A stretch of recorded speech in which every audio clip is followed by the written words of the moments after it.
Melody, for the introduction. Unfortunately, we're missing my first slide, but my research this summer was focusing on Slovenia and the fostering of community in Slovenia by the Jesuit college Magus in Maribor, Slovenia. And before I really get into my research, I'd like to thank everyone who made this possible, particularly the CSJ and the Berkley Center. Melody and Andrea were really helped me guide me through this process and were really great. My host institution, the Jesuit College Magus, for being so open and welcoming, and my host, Father Peter Rosick, who was very instrumental in helping me coordinate this research. I'd also like to be a total square and thank my family for coming from New Jersey to see me present. So thanks, Mom. So as I mentioned, I was in Maribor, Slovenia. Slovenia is a very tiny country, but a very beautiful place. The population is about 2 million people. That's roughly the size of New Jersey.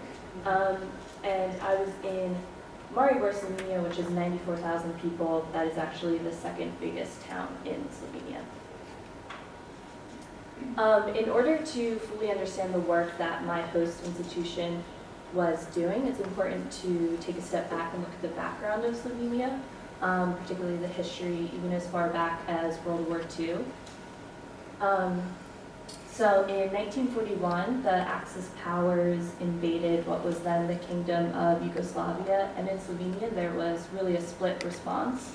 There was the Slovenian Home Guard, which were called the Domobranci, and they were largely Catholic, and they cooperated with the occupiers. And there was also the Slovenian partisans who were communist and who opposed the occupiers.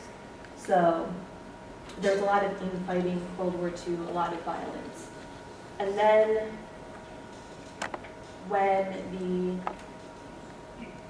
World War II ended, and the communists came to power in the Socialist Federal Republic of Yugoslavia, there was mass murderings of the Catholics who had participated in the Domobranci group.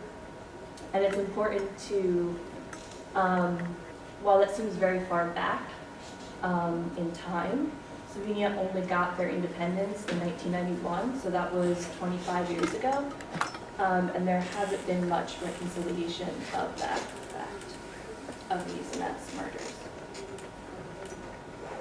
So I was at the Jesuit College Magus.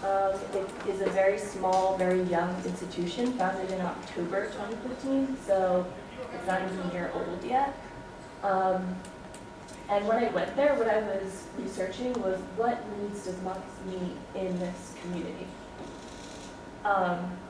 And through my methodology, I interviewed various stakeholders, and mostly residents at Jesuit College Magus. And the two things that I found were that they really foster community there for the Catholic University students, and they have these informal education services, what I labeled cure personalis. They don't explicitly call it cure personalis, but I labeled it this kind of care for the whole person.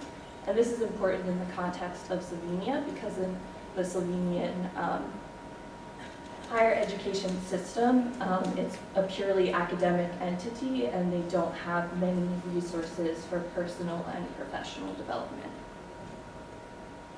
So in terms of fostering community, I have two quotes here. This one on the left, just the folded parts I'll read. It's from Mihai, he's an undergraduate student. He told me, "I think it's a community where the residents feel like they belong. If you don't have this community, it's a little bit difficult to find a foothold somewhere." And Maya, who's a student representative at Magus, she's pictured above, she says, "Here at Magus, when I want to think or pray, I can go to the chapel and no one will ask me why I would ever want to pray. I feel more comfortable here because I know that everyone shares the same values and that I'm understood." So I saw that this small living and learning place for these students really gave the students a sense of belonging, that they didn't feel outside in society. While Catholics aren't traditionally disadvantaged in Slovenia, there is a division that I was seeing coming up in these interviews from the residents where they don't feel completely comfortable being overtly Catholic. The second thing that I noticed was the services that this institution provides. They really focus on informal education, since again, in Slovenia, that's not really a thing that higher education provides its students. And the two main categories that I saw, they do spiritual services. So you can see in the bottom that's a student chapel where they would hold weekly student mass officiated by the Jesuits, and you can come if you would like to. Everything there is optional, but students can gather together and go to mass. And to the right, that is a session called faith sharing, where the students meet with a Jesuit spiritual advisor and they can talk about their faith in open company.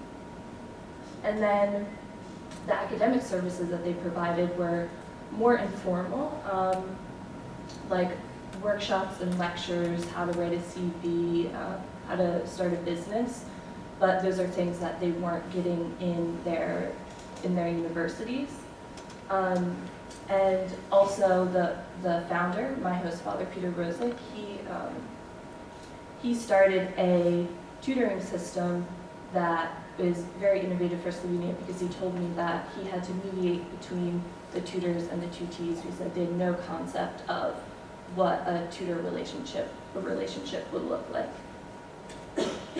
So in conclusion, I found that the historical context of Slovenia led for a need of community and identity formation for Catholic students, and the services, the informal education that they provided was innovative in Slovenia. And looking forward, since it's such a small place, they're still renovating actually. There's the picture of the entrance as of June. So by this upcoming year, they hope to house 20 students instead of 10. And Magus is a part of a larger Jesuit network building these residences across Central Europe. And next year, there will be one opening in the capital of Slovenia, Ljubljana. And lastly, I would just like to thank the institution once again. They were incredibly welcoming. They cooked me traditional Slovenian food. They took me hiking. They were incredible. Thank you.